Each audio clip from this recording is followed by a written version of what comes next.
Erev Tov, Mevorach, Birshut, Morai, Verabotai. Hier, on a eu une levaya, une très très grande levaya d'un très grand homme, le Gdol Ador, Gaon Rabbi Chaim Kanievski alav Shalom. Le Rav Kanievski, tout le monde connaît, pas besoin de le présenter, le fils du Stipler, le neveu du Chazon Ish, le gendre de Rav Eliashiv. Et la vérité, c'est que même s'il n'avait pas ce Yichus en soi, c'était un Gadol. Et donc ce soir, Bezrat Hashem, la moindre des choses, il a tellement fait pour le Ham Israël, tellement béni le Ham Israël, tellement prié, et sa présence dans la génération était une protection pour Ham Israël, que maintenant on n'a plus cette protection. Alors il a tellement fait pour nous, donc la moindre des choses, c'est qu'on dédie notre limoud à sa mémoire, et j'ai décidé ce soir de faire un shiur entièrement sur une chose qui lui était très chère et une chose qui, on peut dire, était ce qui le distinguait. Et je veux parler du Siyum HaTorah qu'il faisait tous les ans. Le Rav Kanevski, c'était un premier-né, Bechor. Et donc les Bechorot, les Bechorim, ils ont un minag de faire Ta'anit Bechorot toutes les veilles de Pessah. Donc dans un mois, maintenant on approche de la fête de Pessah, donc ça coïncide aussi avec la fête de Pessah. Et dans ce minhag-là, c'est vrai que tous les premiers-nés doivent faire le jeûne, mais il y a une exception. Il y a une possibilité, c'est ramené dans le Mishnah Bora, dans le Siman Taf'ain, dans le Shulchan Aruch. Il dit là-bas le Mishnah Bora que si il y a un Siyum Masechet, d'accord, donc quand quelqu'un termine une étude, c'est une joie, donc ce sera le shiur ce soir, d'expliquer qu'est-ce que c'est la grandeur d'un Siyum Masechet. Qu'est-ce que c'est la notion de Siyum? Pourquoi Siyum, ça devient une Seudat Mitzvah quand on fait un Siyum? À tel point que ça annule ce jeûne de Ta'anit Bechorim. Et donc, Rav Chaim Kanevski ne se contentait pas de faire un Siyum Masechet, mais il terminait la Torah tout entière une fois par an. Et quand je veux parler de la Torah tout entière, tout le monde sait, c'était le Talmud Bavli, tout le Shas, le Talmud Yerushalmi, tout le Zohar, tout le Rambam, tous les Midrashim, toute la Torah Kula, mais Aleph et Ataf, en un an. Donc, je ne peux pas expliquer rationnellement comment en une journée on peut terminer la Torah, mais c'est un fait. Et donc, tous les RF Pessah, il y avait ce grand Mahamad, ce grand Siyum. Et donc, voilà, à partir de cette année, il n'y aura plus ce Mahamad de Siyum. Mais avant de commencer le shiur, j'ai envie de vous raconter une chose extraordinaire, mais vraiment un Pele Atzum. Tous les ans, il terminait. Alors, quand il est Niftar, je me suis dit, quel dommage. Vendredi, Erev Shabbat, on a entendu qu'il est Niftar. On a dit, quel dommage. S'il était vivant encore un mois, il aurait fait son Siyum HaTorah Kula. Aujourd'hui, j'étais au Kollel et il y a un avrère qui me dit, eh bien, tu sais pas quoi, il a terminé la Torah cette année.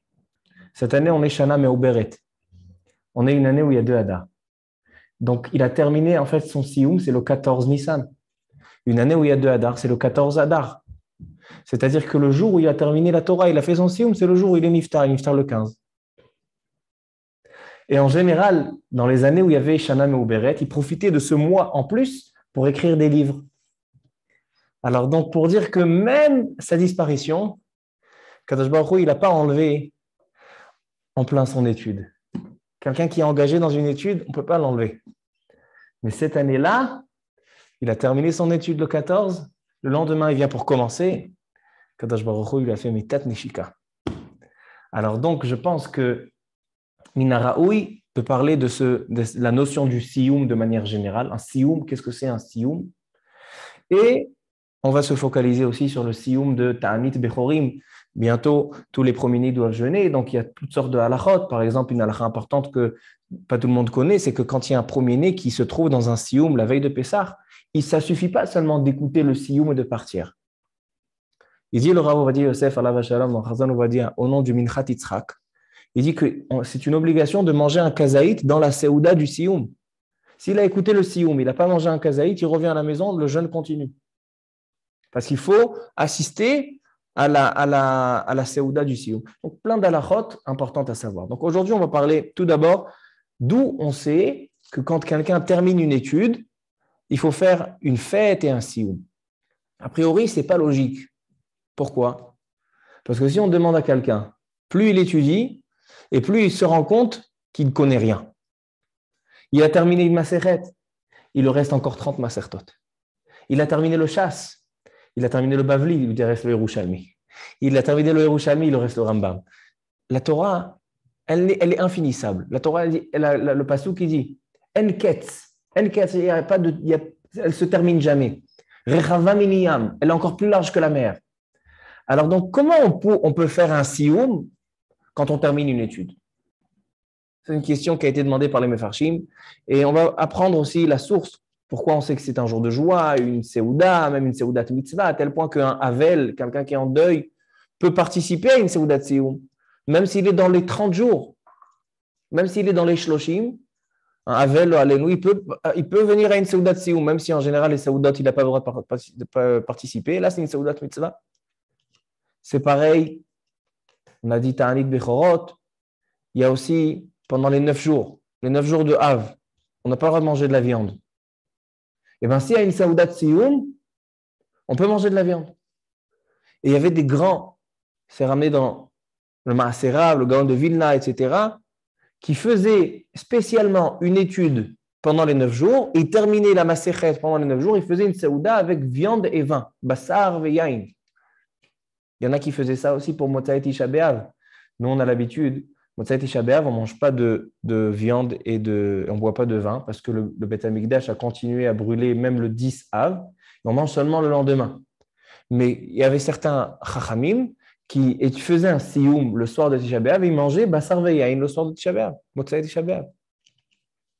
Alors donc, il faut comprendre qu'est-ce que c'est la notion de sioum. Deuxième chose qu'il faut comprendre, c'est que des fois, on se trouve dans une Seouda, il y a une personne qui fait un Sioum Masechet. Maintenant, moi, je n'ai pas étudié la Masechet. La majorité de l'Assemblée, elles n'ont pas fait Sioum Masechet. Alors, est-ce que eux, ça peut les acquitter? Est-ce qu'ils sont considérés, allez à Simcha, un premier-né, un Bechor, il doit RF Pessah jeûner. Il vient à la synagogue, il écoute un Sioum Masechet. Mais quel rapport si celui qui fait le Sioum, il est content parce qu'il a terminé l'étude, mais moi, je n'ai pas étudié même pas ne serait-ce qu'un mot dans cette Masechet. Encore une chose intéressante qu'on va étudier aujourd'hui, c'est que dans le Sioum Masechet, on dit à la fin, on récite Rav Papa et ses 10 enfants. Hanina bar Papa, Nachman bar Papa, Darou bar Papa, Rafram bar Papa, les 10 enfants de Rav Papa. Pourquoi on rappelle? Il y a plein de rabbanim dans le chasse. Il y a plein de grands chachamim. Il y a Rav, Shmuel, Abaye, Rava, Rabba, Rav Nachman, Rabbi Zera. Il manque des chachamim. Rashi, Tosfot. Seulement ces 10, pourquoi? Alors on va voir une explication du Meharshal, Rabbi Shlomo Luria, et le Rama, Rabbi Moshe Isserlich. Qu'est-ce qu'il donne comme explication sur ces 10 choses-là? Vous allez voir des Remazim, Niflaim, Beyoter. Encore une question qui a été demandée au Rav Chaim Kanevski. Le Rav Chaim Kanevski, c'était le patron des Sioumim. À chaque fois qu'il y a des questions ilchatiques sur les halachot de Sioum, on allait voir Rav Chaim Kanevski. Lui, il terminait la Torah tous les ans. On lui a posé la question, est-ce que pour faire le Sioum, pour être considéré qu'on a fait un Sioum, est-ce qu'il faut étudier à voix haute, sortir les mots avec sa bouche, ou bien celui qui écoute seulement? Quelqu'un, il vient dans un cours de Dafayomi et il écoute le Dafayomi. Ou bien il y a une chavruta. Il y en a un, c'est un papoteur, et un, il se tait. Il est timide. Alors, est-ce qu'il y a besoin de dire à voix haute les mots ou pas? Et c'est intéressant parce que le Rav Chaim Kanevski, on lui posait tellement de questions que vous allez trouver dans des livres différents. Un, le Rav Chaim Kanevski le dit comme ça, et un, le Rav Chaim Kanevski le dit comme ça. Et regardez l'exemple. J'ai vu un sefer qui s'appelle, je vais vous le dire tout de suite, il s'appelle Kuntres Derech HaTorah. Des questions qui ont été demandées au Rav Kanevski. On lui a demandé, est-ce que quelqu'un qui a écouté le chasse, est-ce que c'est considéré qu'il a fait le sioum? Il lui dit non. il faut réciter à voix haute. Ça, c'est dans le livre Kuntres Derech HaTorah.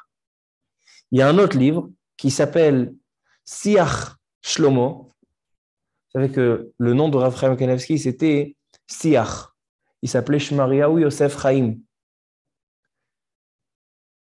Alors, c'est racheté votre Siach. Donc, il y a plein de livres sur le Rav Chaim Kanevsky, Siach. Alors, Siach Yitzhak, Siach Shlomo, là-bas, il demande la même question. S'il y a une Chavruta, un, il parle à voix haute et l'autre, il écoute. Est-ce que celui qui écoute, il pourra faire Sioum? Il répond oui. Il y a une contradiction. Alors, il va falloir comprendre ces lignes-là. Et encore plusieurs halakhot qu'on a au sujet. Ah, ça, c'est une question très intéressante. Vous savez, des fois, quand il y a alors quelqu'un qui est niftar, alors dans le Bet Avelim, ils achètent un carton de Mishnayot, où les Mishnayot, ils sont séparés, une à une. Et chaque personne qui vient être Menachem, il prend une petite Mishnah et chacun s'engage d'étudier une Mishnah. Et en tout, on a le chasse entier qui a été étudié, les Nishmat. Dans chaque Bet Avel aujourd'hui, il y a ça. Est-ce que c'est considéré Sioum chasse? Parce qu'on n'a pas une personne qui a terminé tout le chasse. C'est plusieurs personnes, plusieurs particuliers qui ont étudié une Masechet. Maintenant, pourquoi dire que ça s'assemble? Est-ce que c'est considéré un Sioum ou pas? Maïnaf Kamina. Si on fait un Sioum comme ça le jour de Tanit Bechorim, est-ce que c'est Poter mi Tanit Bechorim? Est-ce que si c'est dans les 9 jours, est-ce qu'on peut manger de la viande? On peut boire du vin? Un Havel, est-ce qu'il a le droit d'aller participer dans une Seudat Zenirchav? C'est un digne de Sioum ou pas? Alors donc, on a plusieurs halakhot intéressantes et Bezrat Hashem, on va commencer doucement.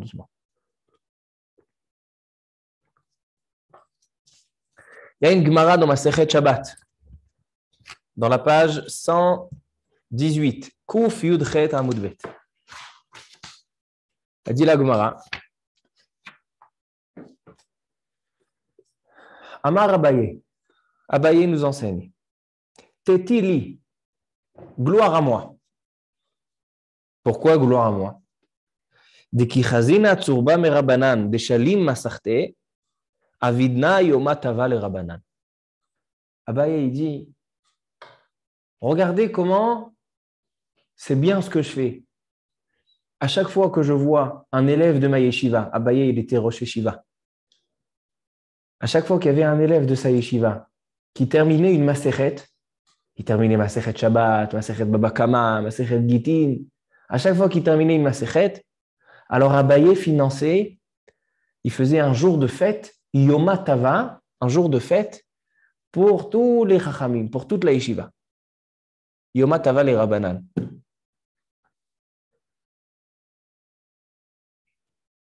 De là, on voit une source de faire Siyum Masechet. De là, on voit qu'un Siyum Masechet, c'est un jour de joie. Ça, c'est la Gemara Shabbat 118. Il y a encore deux sources. Le Rama, Rabbeinu Moshe Iserlich, dans deux endroits dans le Shulchan Aruch, dans Orach Chaim Siman Tafresh Samertet et dans Yoredea Siman Resh Memvav. Dans ces deux endroits, il ramène deux autres sources, d'où on sait que quand on termine une étude, il faut faire une Seouda et une fête. Dans Siman Tafresh Samertet, c'est le chapitre qui parle de Simchat Torah. Le 8e jour de Sukkot, il s'appelle dans la Torah Shmini Atzeret. D'où lui est venu le nom Simchat Torah? Il dit le Rama, au nom du Or Zaroua, il dit que puisque le jour de Simchat Torah, c'est le jour où on termine le cycle en lecture de la Torah, on termine le cycle de toute la Torah des Chamisha Chumshe Torah, on termine Chumash Devarim et on entame le Chumash Bereshit. Alors c'est un jour de joie. Pourquoi? Parce c'est un jour de Siyum.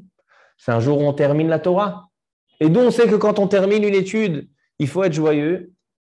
Il dit, on apprend de Shlomo HaMelech. Shlomo HaMelech, il a rêvé un rêve. C'est une histoire qui est racontée dans le Sefer Melachim, Melachim Aleph. Shlomo HaMelech, il rêve un rêve. Et il demande à Kadosh Baruch Hu une demande. Il demande d'atteindre la sagesse. Kadosh Baruch Hu, il lui dit, Ine natati lecha lev chacham. Il dit, regarde, je t'offre une sagesse. Shlomo HaMelech, il se réveille et voilà que toute la Torah qu'il avait étudiée jusqu'à ce jour, elle prend une autre dimension, une autre compréhension, une chorma à tel point qu'on dit que Shlomo HaMelech, il était chacham mikol adam, le sage de tous les hommes. Qu'est-ce qu'il a fait Shlomo HaMelech? Il a dit, mais non, j'ai réétudié toute ma Torah que j'ai terminée. Il avait étudié tout le Tanakh, toute la Torah. Et bien tout ce que j'ai étudié, je l'ai en fait maintenant réétudié d'une autre manière. Donc en fait, il faut que je fasse un sioum. Qu'est-ce qu'il a fait? Il a fait 7 jours de fête à tous ses esclaves. Il a fait un grand festin pendant 7 jours. De là, on apprend de Shlomo HaMelech que quelqu'un qui termine une étude, il faut faire une saouda. Ça, c'est une deuxième source. Troisième source. Ça, c'est dans le Darkei Moshe, dans le Rama, Yoreh Dea Siman Resh Mem Vav. Il ramène au nom du Nimukei Yosef, Rabbi Yosef Raviva, que nous, on est de ses descendants. Rabbi Yosef Raviva. Il dit le Nimukei Yosef. Il y a marqué là-bas dans la Gemara une Gemara intéressante. Elle dit la Mishnah dans Masechet Ta'anit, Lo hayu yamim tovim le Israël, ke tu be'av ou ke yom kippurim. Quels sont les jours les plus merveilleux chez Am Israël? Baruch haba. Tu be'av et yom kippurim. Ce sont les jours les plus merveilleux. Elle demande la Gemara, Yom kippurim, je comprends pourquoi c'est un jour merveilleux. Pourquoi? C'est un jour où Akadosh Baruch Hu pardonne sur tous les péchés, tous les averot, tous les chataïm. Un homme sort de Yom Kippourim et il est comme une chemise blanche après la lessive. Elle est nickel, elle brille. Imiyu chataechem kashanim, même si vos fautes, vos péchés seront rouges comme la tolat shani, comme cet insecte, kasheleg yalbinu, ils se blanchisseront comme la neige. Ça, c'est Yom Kippourim. Qu'est-ce qu'on a eu encore en Yom Kippourim? On a reçu la Torah la deuxième fois. La Torah définitive a été donnée le jour de Yom Kippourim. Alors, elle dit la Gemara, Yom Kippour, je comprends que c'est un jour merveilleux. Mais Tu Be'av, qu'est-ce qui s'est passé à Tu Be'av? Dis-moi, Pessah, Shavuot, Sukkot. Tu Be'av, qu'est-ce qu'il y a eu à Tu Be'av? Plusieurs explications donne la Gemara. Une explication, elle dit la Gemara, que c'est le jour où ils ont arrêté de couper du bois pour le Mizbeach au Beit HaMikdash. Vous savez que pour brûler les corbanotes, il y avait besoin du bois. Eh bien, ils coupaient à partir de Nissan jusqu'à Tu Be'av. C'est tout. Tous les ans jusqu'à Tu Be'av. Ils demandent les Rishonim, mais c'est quoi la joie? Alors pourquoi c'est un grand jour? Parce qu'ils ne travaillent plus, ils ont arrêté de couper du bois. Ma Simcha, c'est plus joyeux que Pessah, Shavuot, Sukkot, Purim, Chanukah. Il dit le Rashbam et il dit le Nimukei Yosef. Il dit oui, Zeseuda le Gomra shel mitzvah. Quand ils ont terminé la mitzvah, en Israël, ils étaient joyeux. Kadosh Baruch Hu, merci beaucoup que tu nous as donné encore le srout d'accomplir cette mitzvah et on l'a terminé, Baruch Hashem, on a rempli notre mission. Et il dit le Ran, le Nimukei Yosef, il ramène cette Gemara la halacha. Il dit pourquoi besoin de ramener cette Gemara la halacha? Il dit de là, on enseigne, de là, on apprend que quand un homme termine une étude, il termine une mitzvah, il fait un siyum, alors il doit faire une fête et un festin, une seudat mitzvah. Alors donc on a 3 mekorot. Ça c'est la 3e source. 3 sources d'où on sait que quand on termine une étude, il faut faire siyum. On a dit de la Gemara dans Shabbat Kuf Yutret que Abaye, il a dit que dans sa yeshiva, à chaque fois qu'il y a quelqu'un qui terminait, il lui finançait le siyum. Avidna yomatava le Rabanan. 2e source, le Darkei Moshe dans Orach Chaim, Ilchot Simchat Torah, où là-bas il y a marqué que Shlomo HaMelech, quand Akadosh Baruch Hu il a donné le Lev Chacham, il est devenu Chacham Mikol Adam, donc il a réétudié la Torah d'une autre manière, il a dit je fais un siyum 7 jours de festin. Et 3e source, c'est qu'au Beit HaMikdash, ils arrêtaient, ils terminaient de couper le bois le jour de Tu Be'av, et elle dit la Mishnah que c'était Lo hayu yamim tovim. Pourquoi? Parce qu'ils terminaient une mitzvah. De là, on voit que quand on termine quelque chose, une mitzvah, une étude, il faut faire une fête. Maintenant, je vous pose la question, quelle est la logique? Que ce soit dans une mitzvah, je comprends. Akadosh Baruch Hu, quand il donne une possibilité à l'homme d'accomplir une mitzvah, et l'homme arrive à accomplir la mitzvah, il est content. Quelqu'un que le matin, il se lève et il arrive à mettre les tefilines. Il arrive à faire Birkat Hamazon. Il arrive à faire cette fila. C'est une simcha. Kadosh Baruch Hu, il lui donne. Il y a marqué que pourquoi on n'a pas le droit de rentrer dans un cimetière avec des titiot à l'extérieur? Parce que l'oreille arrache. Les pauvres, les niftarim, ils ne peuvent plus faire de mitzvot. Donc chaque mitzvah qu'un vivant, qu'un juif vivant, il fait, c'est une joie. Ça le propulse dans le Olam HaElyon. Ça lui rajoute des srouyot. Alors je comprends que quand je termine, je remercie Akadosh Baruch Hu, je fais une seudat mitzvah. Mais dans l'étude de la Torah, c'est illogique. Parce que plus un homme étudie, et plus il se rend compte qu'il ne connaît rien. Je ne dis pas ça pour nous décourager de l'étude. On se remplit. Chaque shiur, ensemble, chaque étude, on se remplit de Torah.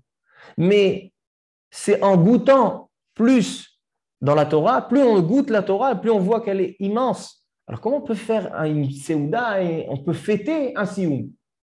Quelque chose d'illogique. Et même le Rav Kanevski, qui terminait toute la Torah. Mais il y a encore des shootim, toutes sortes de livres, des livres inconnus, des livres qu'on n'a jamais retrouvés. Et c'était un tsar pour lui de ne pas les connaître. Alors comment on peut fêter ça? Alors j'ai vu une explication du Admor de Belz. Il dit le Admor de Belz que la Seudat Siyum d'une mitzvah et Seudat Siyum d'une étude, elle est différente. Seudat Siyum d'une mitzvah, je remercie Akadosh Baruch Hu qui m'a laissé faire cette mitzvah. Donc en fait, la Seuda, elle est sur le passé. Merci Akadosh Baruch Hu que tu m'as laissé faire cette mitzvah. Seudat Siyum sur une étude, ce n'est pas une fête sur le passé, c'est une fête sur le futur. Je dis à Akadosh Baruch Hu, et c'est ça ce qu'on dit dans le Nusach, de la même manière que tu m'as donné le srou de terminer cette maseret, donne-moi le srou de terminer d'autres masertot. Cette Seudat mitzvah, elle est sous forme de prière pour l'avenir. Comme ça, il explique. Et pourquoi? Il dit la Gemara, quelqu'un qui a une somme d'argent, Yesh lo mané, il a réussi à gagner dans sa vie 100 millions d'euros. 100 millions d'euros, c'est une grande somme. Et bien celui que Yesh lo mané, dit la Gemara, Urotse Matayim. Ne pense pas que celui qui est arrivé à 100 millions d'euros, ça le suffit. Non. Celui qui arrive à 100 millions d'euros, il en veut 200 millions. Il dit le Admor de Belz, c'est comme ça dans la Torah. Plus on termine la Torah, et plus on en veut encore. Et c'est ça la Seudat Mitzvah. Pourquoi c'est ça une Seudat Mitzvah? Baruch haba. La Seudat Mitzvah, elle est qu'on remercie Akadosh Baruch Hu de nous avoir fait goûter. Parce que, écoutez bien cette explication, parce que lorsqu'un homme goûte la Torah, c'est là que son appétit s'agrandit. Celui qui n'a pas goûté à la Torah, alors il n'a pas faim, il n'a pas envie d'étudier la Torah. Alors donc la Seudat Siyum, elle est quoi? Je remercie Akadosh Baruch Hu que tu m'as laissé goûter cette maseret. C'est vrai qu'elle est petite cette maseret, mais je te remercie de m'avoir fait découvrir un passage de Torah. Et s'il fait une deuxième maseret, je remercie Akadosh Baruch Hu de m'avoir fait découvrir encore plus. Ça m'a encore ouvert un plus grand appétit. Plus un juif étudie la Torah, et plus il en veut encore. C'est ça la Seudat Siyum, il explique le Admor de Belz. Donc Rabotai, on a ramené les sources dans notre Torah. On a ramené les sources d'où ça vient une Seudat Siyum et d'où on sait qu'il faut faire une Simcha. Et on a ramené aussi la logique. Le principe, il est que plus on goûte, et c'est pour ça, il dit le Admor de Belz, c'est pour ça qu'a dit la Gemara dans Abaye, quand Abaye il a fait à ses élèves, il dit Avidna Yoma Tavale Rabbanan. Il faisait un jour de fête pour les Chachamim. Il demande pourquoi il n'a pas fait une fête, même pour ceux qui ne sont pas Chachamim. Au contraire, les Chachamim, ils savent ce que c'est la Torah. Mais ceux qui sont loin de la Torah, invite-les aussi. Il dit non. Ceux qui sont loin de la Torah, qui n'étudient pas la Torah, ils ne vont pas comprendre ce que c'est. Ils n'ont pas été to'em, ils n'ont pas goûté le goût de la Torah, donc je ne peux pas leur faire une fête. Mais les Rabbanan, les Chachamim, qu'eux, ils ont goûté ce que c'est la Torah. Alors eux, ils peuvent comprendre qu'est-ce que c'est goûter un petit peu de cette grande mère. Donc ça, il est Medoukdak, il dit que c'est Medoukdak dans le Divrei Agmara. Donc on a ramené la source et on a ramené la logique. Maintenant, on va parler un petit peu de halachot.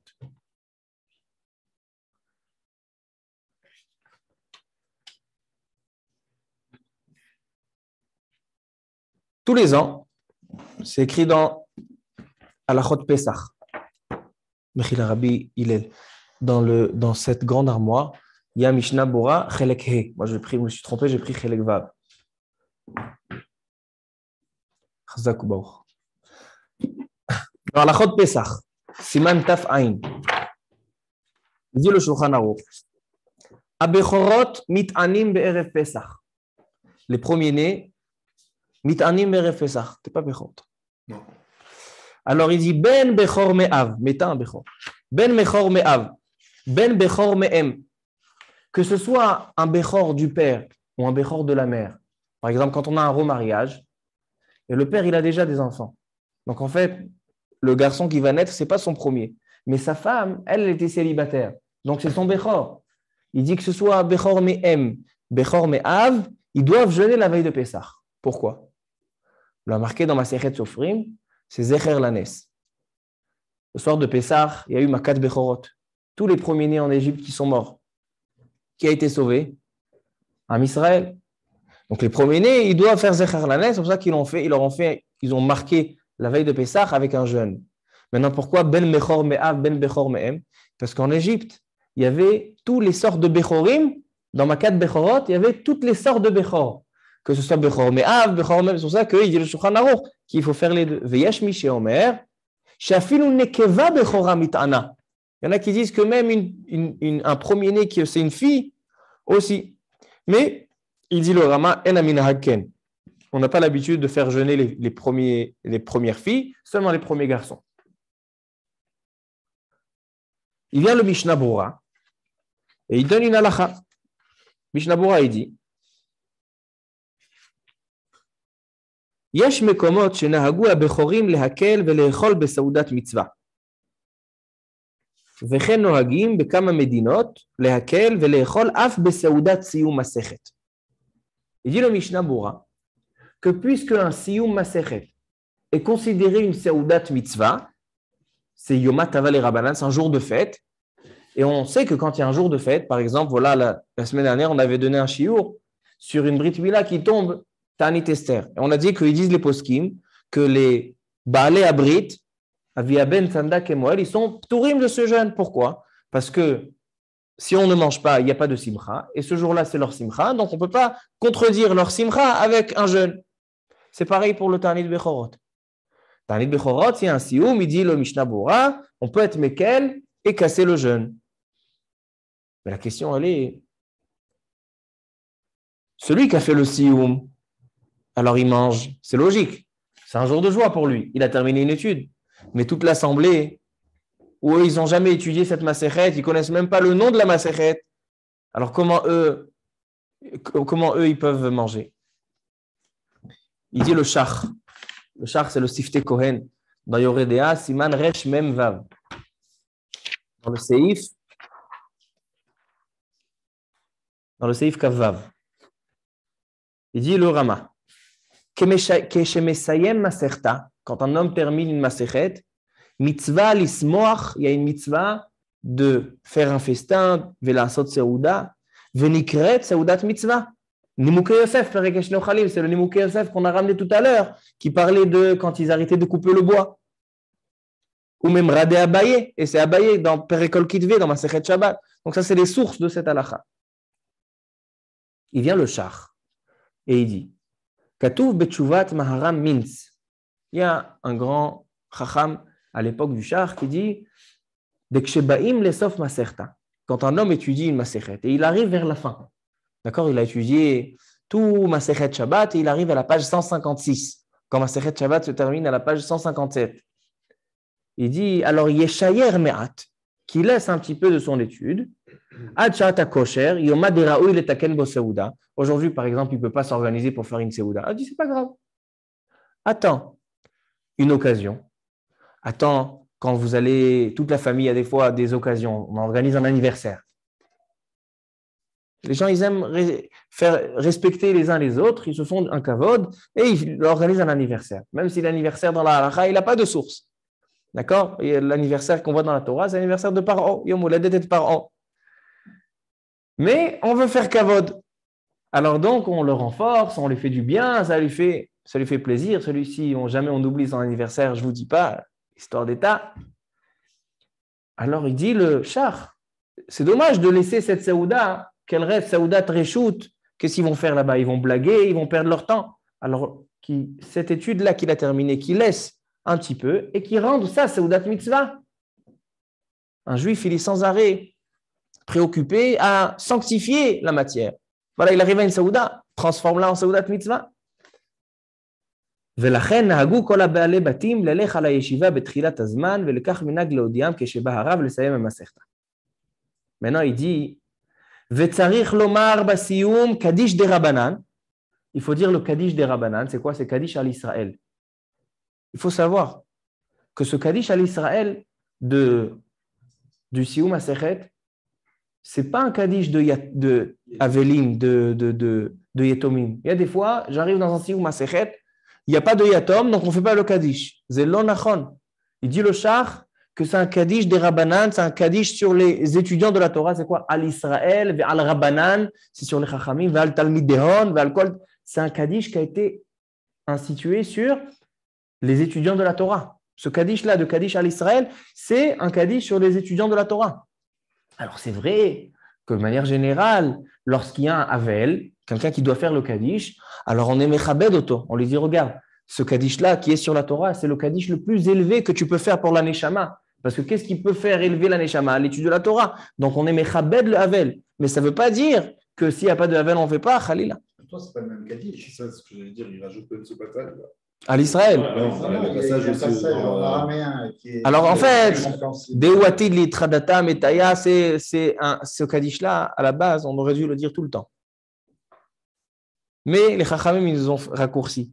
Mais quand on a aussi au Masechet, alors ils ont mis, par exemple, les Temanim. Il y a certaines Bate Knesiot Temanim que toute l'année, toute la semaine, ils font ce Kaddish. Dewatid litradata, etc., qui va construire le Beth Amikdash et qui va ressusciter les morts. Ça fait partie du Kaddish, c'est des éloges à Kadosh Baruch Hu.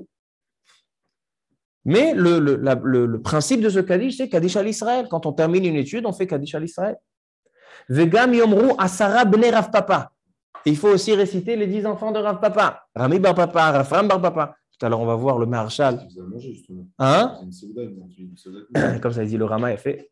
Vei Saoudat Mitzvah, mais tu vas voir quel remazim yesh bezé. Ça, c'est le pshat. Yesh bezé Sodot Niflaim sur les 10 enfants de Rav Papa.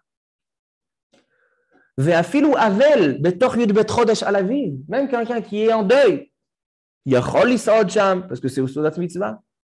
Et maintenant, on arrive au char que j'ai envie de vous ramener. Il dit le char. Mais il y a quand même une simcha dans la mitzvah de... Oui, mais c'est simcha shel mitzvah.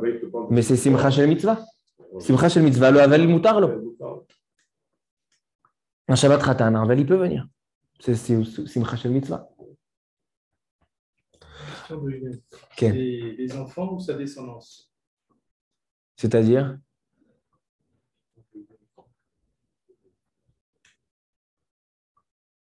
Bechavod Rabbi Hillel, ma she'ela.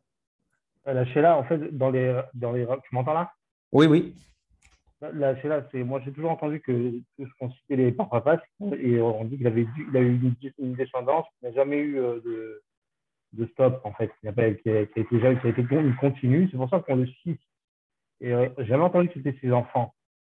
On m'a toujours dit que c'était la descendance d'un papa qui a eu 10 enfants. Alors, on va voir tout à l'heure, je vais ramener le Maharshal, le Rama, que lui, a priori, dit que c'était ses enfants. Et après, tu vas comprendre pour d'où elle est ma preuve. Donc, dès que j'arrive à l'explication, Tishma Tov.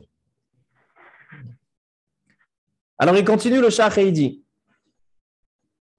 Afilu mi shelo siyem maserta.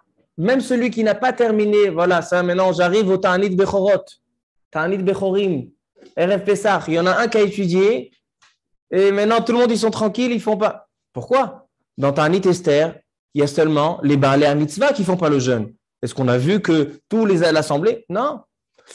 Quelle est la différence? Il dit Mitzvah Rabba Sheismach Im HaMesayem. Il y a une mitzvah qui se réjouissent avec le Messayem. Ve'afilu yachid shesiyem mechuyavim, écoutez bien, on a une obligation de se réjouir avec celui qui a terminé. Pourquoi? Brit Mila, quand il y a une Brit Mila chez une famille, alors qui a la mitzvah de faire la Brit Mila? Le père, le sandak, le mohel. Mais les autres dans l'assemblée, non, ils attendent leur Brit Mila à eux. Ça n'a rien à voir. La Torah, elle appartient à tout le monde. Donc, s'il y en a un qui a terminé la Torah, qui a terminé une étude, et maintenant, il me dit, tiens, viens à mon sioum, j'ai une obligation d'aller. Pourquoi? Parce que moi, si je suis concerné, c'est comme si moi, je termine aussi avec lui. C'est pour ça que quand on fait le sioum, on laisse le dernier passage, on l'étudie tous ensemble, il dit à voix haute, tout le monde l'écoute, et le sioum, c'est un sioum de tout le monde. Tout le monde devient Baalé Asimcha. Ça, c'est le moussak de Baalas. C'est pour ça que le sioum, RF Pessah, il va être poter, il va annuler le jeûne chez tous les premiers-nés qui assistent à cette Seouda. Et comme j'ai dit tout à l'heure, au nom du Minchat Yitzhak, le Rav Ovadia, qu'il faut assister à la Seouda, à manger un kazaït. Il y a certaines personnes, qu'est-ce qu'ils font? Ils écoutent le sioum, c'est bon, j'ai écouté le sioum, j'ai mangé chez moi. Et dire Rav Ovadia Yosef, le Minchat Yitzhak, il est toujours en jeûne. Il faut assister à la Seouda Mitzvah. Donc, qu'est-ce qu'il faut faire? Quelqu'un qui dit, je vais arriver à la synagogue, il fait le sioum, mais peut-être qu'il n'y a pas assez à manger. En général, dans les sioum de RF Pessah, il n'y a que ceux qui ne sont pas béchor qui mangent. En général, je ne sais pas comment ils se débrouillent. Ils n'ont pas compris le concept. À Kol Panim, qu'est-ce qu'il peut faire? Il ramène avec lui un kazaït, même un fruit, qui ramène une banane, qui ramène un petit gâteau, qui mange dans le Bet Knesset où ils sont en train de faire le sioum, et après, il est niftar me'atzom. À la vachi, sans ça, il n'est pas patour me'atzom. On ne fait pas ça à Sarah BTV et tous les autres jeunes. Ce serait pratique. Il a fait. Alors, quelle est la différence entre le jeûne de Ta'anit Bechorot et tous les autres jeûnes où là-bas, on ne dit pas qu'un Baal Mitzvah, il est pas tour. Dans Ta'anit Esther, on a dit qu'il y a certains. Alors, la réponse, elle est très simple. Tu aurais pu faire un sioum le jour de Exactement. Alors, écoutez bien. La différence, elle est très, très simple. La distinction, elle est très, très simple. Tous les tzomot, toutes les ta'aniot, ils sont minadim. Les chachamim, ils ont fait une halacha que le jour de 17 Tammuz, Tisha B'Av, c'est des ta'aniot minadim. Le ta'anit bechorim, c'est un ta'anit qui vient d'un minhag. Et donc, halacha et minhag, c'est pas au même degré. Halacha, elle est plus forte que le minhag. Parce que le minhag, quand ils ont pris sur eux, surtout dans notre génération, il dit le Rav Ovadia Yosef, Yarda chulsha ala olam. Aujourd'hui, les gens, ils sont faibles. Et si tu leur demandes de jeûner RF Pessah, peut-être qu'ils ne vont pas réussir à accomplir les mitzvot le soir même. Il faut boire arba kosot, il faut manger des kazetim de matzah. Donc, si tu ne peux pas faire un minhag qui va venir sur le compte des mitzvot de Horaïta. C'est même pour ça qu'ils ont instauré les sioum. C'est à cause de la chulsha. Parce qu'au départ, ils devaient faire le jeûne. Et ils ont instauré Non, le sioum, il existe sans rapport. Mais ce qui dit le Mishnah Bora, il dit que quand il y en a qui sont mekelim, que quand il y a un sioum, ils sont potrim. Ah, c'est à cause de ça. Comme ça, il dit le Rav, on va dire, à la Shalom. Donc, on voit que un sioum, ça appartient à tout le monde. Maintenant, écoutez une question intéressante. J'ai pris ma Masechet Shabbat. Combien il y a de pages dans ma Masechet Shabbat? 157. J'ai pris 10 personnes et je partage ma Masechet Shabbat en 10. 15 pages. Comme le Teilim Mechulak. Et à nous 10, on a terminé ma Masechet Shabbat. Et j'ai envie de faire un sioum. Est-ce que c'est poter mita'anit bechorim? Est-ce que c'est considéré un sioum? Est-ce que dans les 10 jours, les 9 jours de Av, je peux faire une seouda avec viande? Matem Omri. Réviser que le texte qu'on a dit tout à l'heure, que j'aime le siam qui est, ça y est, là, le siam, quand je suis tout seul. Oui, mais il y a une simcha, mais il y a comme un siam, non? Bah non, tu peux pas dire c'est un non essayem, tu veux pas. Alors, il y a un shoot qui s'appelle Kinyan Torah Ba'alacha. Dans le 5e tome, Chelek He, dans le Siman Nunbet. Il dit le Kinyan Torah Ba'alacha, c'est considéré un sioum. Pourquoi? Il dit c'est comme le Sefer Torah. Si vous allez dans une Achnasat Sefer Torah, le Sofer, il a écrit tout le Sefer Torah. Il a laissé quelques lettres à la fin. qu'est-ce qu'on dit aux gens? Ah, Rabbi Shalom, viens écrire une lettre. Rabbi Yitzhak, viens écrire une lettre. Pourquoi ils écrivent cette lettre? Si quelqu'un écrit une lettre dans un Sefer Torah, c'est considéré comme s'il a écrit tout le Sefer Torah. Pourquoi? Il dit parce que puisque le Sefer Torah n'est pas kasher sans cette lettre, donc en fait, qui c'est qui a rendu ce Sefer Torah kasher? C'est collectif. Alors c'est chaque lettre. Donc en fait, chaque lettre de chaque personne, c'est un Sefer Torah. Il dit le Kinyan Torah Ba'alacha. Alors c'est pareil dans le Siyum HaSechet. Un, il a étudié une page, l'autre a étudié une page, l'autre a étudié une page. En tout, ça fait un Siyum HaSechet. Rav Ovadia Yosef, il n'est pas d'accord avec ce Kinyan Torah Ba'alacha. Il dit ça ne se ressemble pas. Pourquoi? Parce que quand je fais des Mishnayot de Tedim, je le fais pour l'autre. Alors que le Siyum, c'est pour moi. Oui. Non, mais si disons, j'ai partagé la Masechet, pas pour les Nishmat, pour l'étude de la Torah. On se partage pour faire à la fin un grand Siyum, une grande Simcha. Quelle est la différence entre étudier une page de Gemara? Là, je vous rentre dans les Chilukim. Quelle est la différence entre étudier plusieurs pages de Gemara et écrire plusieurs lettres dans un Sefer Torah? Alors, il dit le roi de Yosef, ça ne ressemble pas l'un à l'autre. Pourquoi? Parce que le Sefer Torah, il nécessite d'avoir chaque lettre. Chaque lettre, elle est obligatoire. Elle est indispensable dans un Sefer Torah. Tandis qu'une page de Gemara, tu peux étudier une page de Gemara dans cette Masechet et une page de Gemara, les pages de Gemara une à l'autre. On ne va pas dire que la Masechet, elle est psoula s'il me manque une. Chaque page, elle est bifnei atzmo. Donc, même si on a 10 personnes qui ont étudié 10 fois, chacun, il a étudié 15 pages. Mais ce n'est pas considéré comme s'il y a eu toute la Masechet. Donc, il dit, l'onershav, ce n'est pas considéré Seudat Siyum. Par contre, le Sdei Chemed, Rabbi Chizkiyahu Medini, il dit un chidouche. Il y a quelque temps, je vous ai raconté qu'à l'Yeshiva de Hebron, il y a un ami à nous, un bachour qui n'était jamais marié et il est niftar à l'âge de 70 ans à la Yeshiva. Souissa, un Marocain. Il est niftar donc, pas marié, sans descendance. Et les bachourim de la Yeshiva, ils ont pris une initiative de terminer le chasse, tout le chasse Talmud Bavli, Leilu Nishmato, en un mois. Comment ils ont fait? Il y a Baruch Hashem 2000 bachourim. Ils ont pris tout le chasse. Chacun il étudie 2, 3, 4, 5 pages, 10 pages. En tout, il y a le chasse. Alors, les Rashi Yeshiva, ils ont dit, faites au moins quelques masertot que quelqu'un fait entier.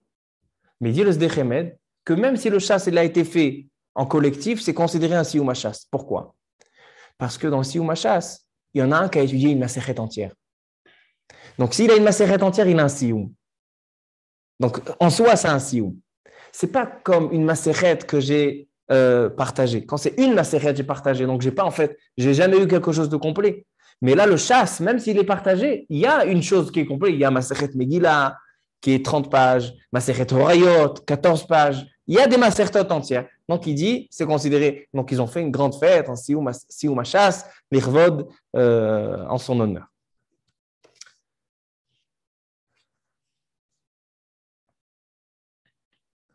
Alors, venez, on termine avec les 10 enfants de Rav Papa qu'on récite dans le Siyum. Pourquoi on récite ces 10 enfants? Alors, dans le livre Yam Shel Shlomo, un livre du Maharshal, Rabbi Shlomo Luria, à la fin de Masechet Baba Kama, il ramène une dracha du Rama. Le Rama, il est venu après le Maharshal. Et il ramène là-bas dans le Sefer une dracha que le Rama, Rabbi Moshe Isserlich, il a fait lors d'un Siyum Masechet. Et il dit comme ça. Il dit les 10 enfants de Rav Papa, c'était des grands dans la Torah. Et Rav Papa, à chaque fois que, donc ça vient répondre à la question de Rabbi Hillel, c'est qu'à chaque fois qu'il y avait un Siyum Masechet chez un de ses 10 enfants, il organisait une Saouda. Alors, les Chachamim, ils ont dit, on lui fait un kavod, il dit le Maharshal, on lui fait un kavod, et chaque Siyum Masechet, on lui organise une Saouda. C'est pour ça qu'on ramène Rav Papa et ses 10 enfants. Ça, c'est des pshat. Moi, j'ai une question sur ça. Parce qu'a priori, on aurait dû ramener Abaye. Abaye, l'histoire, elle est encore plus belle. Parce qu'Abaye, c'était même pas ses enfants. Abaye, c'était toute sa yeshiva. À chaque fois qu'il y en avait un, imaginez-vous aujourd'hui à l'yeshiva de Hebron. Yeshiva de Hebron, il y a 2000 bachourim. Imaginez-vous, on doit faire un sioum pour chaque barour. Tous les 2 jours, il y a un sioum. Donc, tous les 2 jours, il faut faire un jour de festin. Alors, écoutez, mais il y a un sod dans ces 10 Sarabanim. Il dit le Rama. Il dit, les 10 enfants de Rav Papa symbolisent les Aseret Adiberot, les 10 commandements. Pourquoi? Il dit, d'abord, Rav Papa symbolise Moshe Rabbeinu. Pourquoi? Moshe Rabbeinu, il avait une proximité avec Akadosh Baruch Hu hors du commun. C'est qu'il parlait, comment il dit le pasouk? PLP Adaberbo. PLP. Si je prends P et P, ça fait Rav Papa. PLP Adaberbo. Donc déjà, on a le Moshe Rabbeinu. Maintenant, les 10 enfants, c'est les 10 commandements qui ont été enseignés, transmis par Moshe Rabbeinu. Quelle est la première diber, la première dibra? La première, c'est Anochi. Anochi Hashem Elokecha. Il y en a qui disent que le premier diber, ce n'est pas un diber, c'est juste une identification. Il dit moi, Akadosh Baruch Hu, donc. Mais il dit non. Ils disent les Mefarshim, non. C'est considéré un dibour. Anochi, c'est considéré un dibour. Et c'est pour ça qu'il y a marqué Rav Papa. Si je prends le mot Rav Papa et je le sépare, ça fait Patarpo. Rav Papa, c'est les lettres de Patarpo. Là, c'est déjà Aseret Adibrot. Deuxième dibra, c'est Lo yeh lecha elokim acherim al panai. C'est l'interdiction de la Avodah Zara. Maintenant, il y a la Torah au sujet de la Avodah Zara, elle dit Lo techonem. Lo techonem. Lo techonem, c'est quoi lo techonem? Tu ne leur feras pas de grâce, tu ne leur feras pas de cadeaux. Parce que la Avodah Zara, dans la Torah, elle est mukte, elle est sheketz. Donc, on ne fait aucun plaisir, on ne va faire aucun profit au Avodah Zara. C'est pour ça qu'il dit, par contre, avec Akadosh Baruch Hu, il y a marqué qu'Akadosh Baruch Hu, au contraire, il est gracieux avec nous. Ou chanoun. Akadosh Baruch Hu, il est chanoun. Ma ou chanoun, afata chanoun. Il dit, le Rama, c'est pour ça qu'on a Chanina bar papa. Chanina, c'est milachon chanoun. Ça vient du langage Chanina. C'est contre la dibra, ça vient keneged, la dibra de Avodah Zara. Ensuite, la troisième dibra, c'est lota aselecha pesel. L'interdiction de fabriquer des idoles. Qu'est-ce qui a marqué quand Akadosh Baruch Hu, il veut parler de la fabrication, de la création du monde? Il y a certaines fois où Akadosh Baruch Hu a regretté. Il y a marqué ki nichamti ki asitim. Nichamti, ça veut dire j'ai regretté. Nichamti, c'est j'ai changé d'avis. Nichamti ki asitim, j'ai changé d'avis, je n'ai plus envie de les avoir faits. Ça vient parler de la asiya, lota aselecha. C'est pour ça qu'on a Nachman bar papa. Nachman, c'est bilachon nichamti. Ensuite, on a lotissa shem hashav. On n'a pas le droit d'annoncer le nom d'Akadosh Baruch Hu en vain. Pourquoi un homme veut annoncer le nom d'Akadosh Baruch Hu? Pour faire de l'honneur à Akadosh Baruch Hu. Il pense que s'il va dire tout le temps le nom d'Hachem, il y a certains aujourd'hui qui pensent que s'il dit le nom d'Hachem, alors les gens ils vont les prendre pour plus religieux. Mais c'est l'inverse. On veut préserver la grandeur d'Hachem. Mais lui, il le fait pourquoi? Les shon romemut, pour pouvoir élever. C'est pour ça qu'on a Rami bar papa, milashon romemut. Il continue le Rama. La cinquième, c'est l'otirtzach, l'interdiction de verser le sang, de tuer. Si un juif veut prendre soin du prochain et de ne pas arriver, parce que verser le sang, ce n'est pas seulement prendre un couteau ou prendre un pistolet et tirer. Ça peut être ne pas lui faire honte. Ça peut être ne pas faire la shonara. Ça aussi, c'est tuer.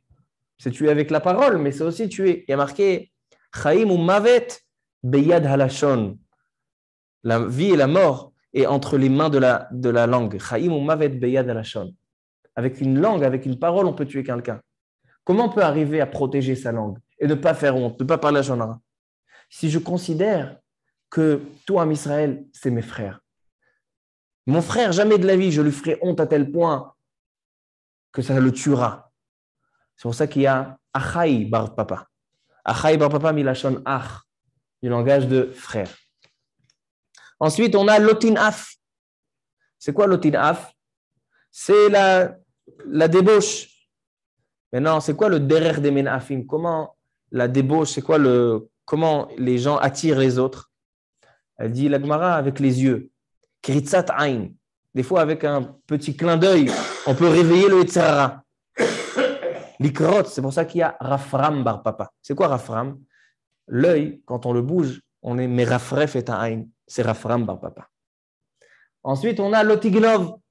C'est quoi Lotignov? Ne pas voler les biens de son prochain. C'est Rachish bar papa. Rachish milachon, Rechush, Rechisha. Ensuite, on a Lota'ane bereacha et shaker. On n'a pas le droit de témoigner, faire un faux témoignage. C'est un interdit. De là est venu Surchav bar papa. C'est quoi Surchav? Surchav, il rappelle le nom Serach bat Asher. Serach bat Asher. D'où on connaît Serach bat Asher? Qui c'est qui a annoncé, qui est venu témoigner à Yaakov Avinu que Yosef est encore vivant? Qui c'est qui est venu? C'était Serach, la fille de Asher. Elle est venue, elle lui a dit Od Yosef Chai. Alors, ça, c'est le témoignage. L'Otahane, c'est Surchav bar papa. Ensuite, on a l'Otahmod. L'Otahmod, de ne pas envier la maison de son prochain. C'est pour ça qu'on a Darou bar papa, Milachon Dira, d'appartement. Ça, c'est tous les Aseret Adibrot, ils sont Merumazim dans ces 10. Il y a aussi, il continue, il dit qu'il y a aussi les Asara Mahamarot.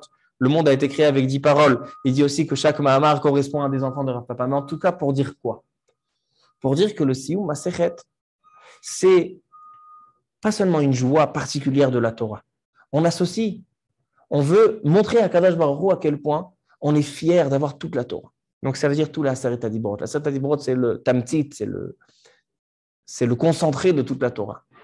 Alors donc c'est pour ça que dans le Siyum, dans le Nosach du Siyum, on doit ramener la Aseret Adibrot, la Asara Mahamarot. On est au courant à Kadosh Baruch Hu que la Torah, c'est elle qui fait exister le monde. Asara Mahamarot livra olam. S'il y a les Mahamarot, il faut qu'ils fassent exister le monde. Donc c'est une prise de conscience. C'est pour ça qu'il dit le Rama, c'est pas Stam une dracha, c'est le Rama. Rabbi Moshe Yisraelich qui dit c'est ça les Remazim c'est ça les Remazim. Donc voilà, on a dit il y a encore plusieurs choses, mais on a dit Ikarei Advarim. Et ça, c'est Vadaï. C'était, comme j'ai dit au début du shiur, c'est ça ce qui distinguait Rav Chaim Kanevski. Rav Chaim Kanevski, il était toute sa vie dans l'étude de la Torah. Toute sa vie dans l'étude de la Torah. Et comme j'ai dit, il devait terminer tous les ans le chasse. Et cette année, Be'orar Pele. C'est Shana Meuberet. Donc, si c'était un vrai Nissan, le jour de sa ptira, c'était censé être le jour de son grand Siyum. Donc, en fait, il ne l'a pas pris du monde en plein milieu d'une étude. Il a terminé son étude, le Yudalet Adar Bet, c'est considéré comme Yudalet Nissan, il est niftar le lendemain. Parce que quelqu'un qui est occupé est comme David Ameler, tant qu'il étudiait, a fait Radle Yachalot Sioto. Et c'est nifla. C'est pas une coïncidence, c'est quelqu'un que c'est tellement important pour lui. Vous savez quel effort c'est de ne pas perdre aucun jour, d'avoir les chovot, ce qu'il appelait, il avait des chovot, des obligations tous les jours de terminer tant et tant de pages de ça, et tant de pages de Bavli, de Yerushalmi, de Rambam. Imaginez-vous Tisha B'Av, comment il faisait. Tisha B'Av, on n'a pas le droit d'étudier, donc il devait tout compléter, Motzai Tisha B'Av. Imaginez-vous le jour où sa femme, elle devait accoucher. Comment il pouvait compléter? Imaginez-vous les jours de Smachot. Eh bien non. Eh bien il terminait. Eh bien tous les jours, il y avait les chovot, les chovot, il les faisait. C'est quelqu'un que sa vie se repose sur la Torah. De la même manière qu'il ne passera jamais un jour sans manger, il ne passera jamais un jour sans dormir, et pas un jour sans respirer ou boire de l'eau, et bien il n'y a pas un jour sans les chovot de la Torah. Alors donc, Yehi Ratzon, chez Zchuto Tagen Alenu, et que Bezrat Hashem, qu'on apprenne de sa atmada, de son engagement dans la Torah, de savoir que le sens de notre vie, c'est l'étude de la Torah, et on n'a rien d'autre. Et ils ont raconté hier au Espedim, vous avez dû tous entendre. Son fils a raconté, parce qu'il a, le Rav Chaim Kanevski, il a plein de sfarim. Surtout pendant la Shemitah. La Shemitah, tout le monde connaît son célèbre livre Derech Emuna. C'est son livre qui est le plus étudié, c'est Derech Emuna. Il est niftar l'année de la Shemitah. Et il a un livre sur le Rambam, sur toutes les lois de Kiddush HaChodesh. Vous savez, les lois de Kiddush HaChodesh, ça fait partie des halachot les plus complexes. Les plus compliqués dans la Torah, c'est la halachot de Kiddush HaChodesh, exactement, le compte et le calcul de la levana et le motachama et comment ça marche. Il a raconté son fils que le Rav Chaim Kanievski, dans le calcul du molad et de la levana, il était plus rapide qu'un ordinateur. Plus rapide qu'un ordinateur. Et ils ont fait des fois des tests, plus rapide qu'un ordinateur. Par contre, quand ils ont changé la pièce, la monnaie israélienne, de la lire au shekel, alors là, pendant des semaines, ils demandaient, attends, ça c'était combien de lire et c'est combien en shekel? Ça dépend ce qui t'intéresse. Si la Torah, elle t'intéresse, alors tu peux être plus rapide qu'un ordinateur. Mais si le shekel, l'argent, il ne t'intéresse pas, alors des choses simples, de traduire la lire en shekel, alors pendant des semaines et des mois, tu vas pouvoir demander. Baruch Adonai Le'olam, Amen ve Amen.